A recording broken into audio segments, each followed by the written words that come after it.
Bismillahirrahmanirrahim. Assalamualaikum warahmatullahi wabarakatuh. Alhamdulillah rabbil alamin wassalatu wassalamu ala asyrafil anbiya wal mursalin wa ala alihi wa sahbihi ajma'in. Rabbi shrah li sadri wa yassir li amri wa hlul 'uqdatam min lisani yafqahu qawli. Amma ba'd. Alhamdulillah.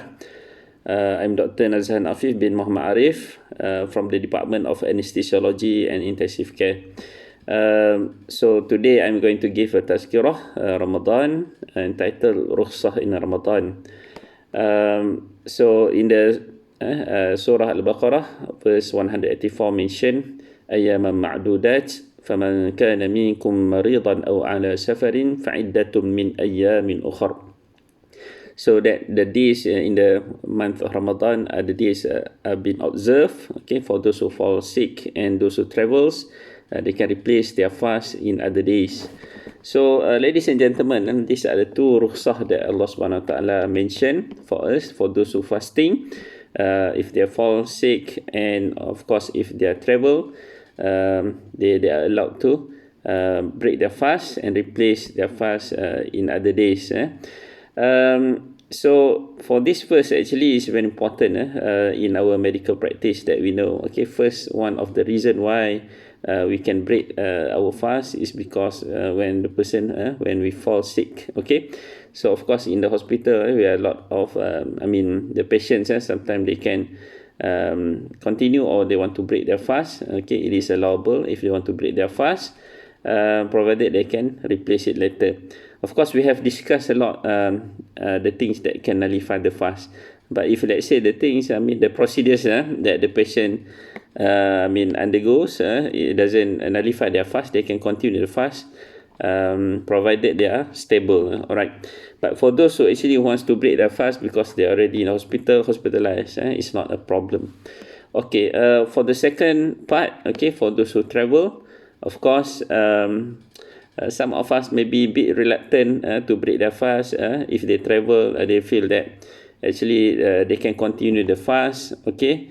But of course, if they want to break their fast, also it is allowable because there are few different situations during the time of the Prophet Sallallahu Alaihi Wasallam.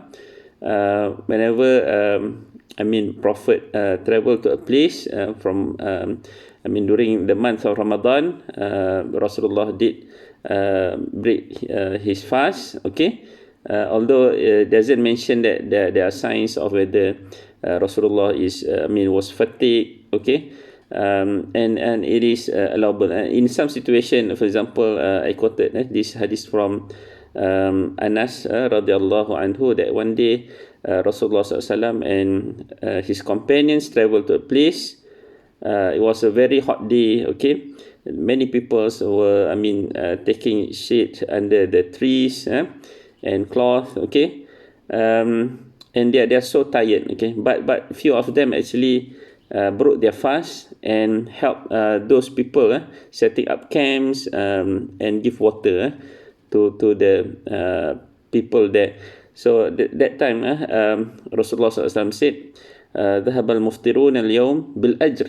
Okay, this is narrated by Bukhari and Muslim and Nasa'i, that day those who fasted break their fast with a lot of bounties because they help these people who fasted setting up camps and all that.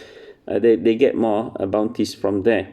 Another situation that this is the severe form if let's say you see that somebody who fasted and they become so weak and maybe sometimes they just collapse.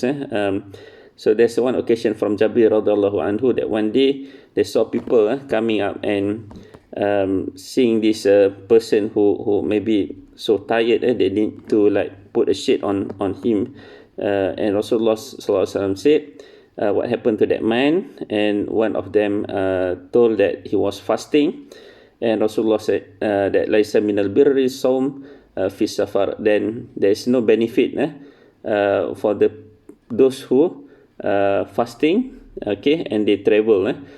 So actually you can break your fast, but with these two conditions. Alright, example, and of course there are other examples as well actually, that if let's say of course when you travel with cars, you don't want that you fall asleep during the traveling, although you don't feel tired, okay, but sometimes you need to take some sweets to make you alert, okay, it's not wrong. And we don't know what other hikmah that Allah Subhanahu Wa Taala given us, okay, in this two situation, okay. But it is allowable, and of course this is what called rahmah, okay. Because in obedience there are still some we call that rukhsah or leeway that we our religion has given to us, for that we can become better Muslims, inshallah.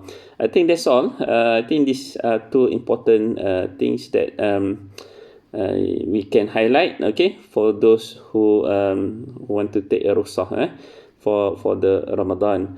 With that, I pray to Allah Subhanahu Wa Taala that we can continue this month of Ramadan with taqwa, and we need to what we call that, double up our deeds, inshallah. Okay, not just by fasting, okay, praise, we can donate money to those who are in needs and all that. Okay, with that, thank you very much. Thank you for the opportunity from the Islamization of Human Knowledge unit, for giving me this chance. Okay, thank you. Assalamualaikum warahmatullahi wabarakatuh.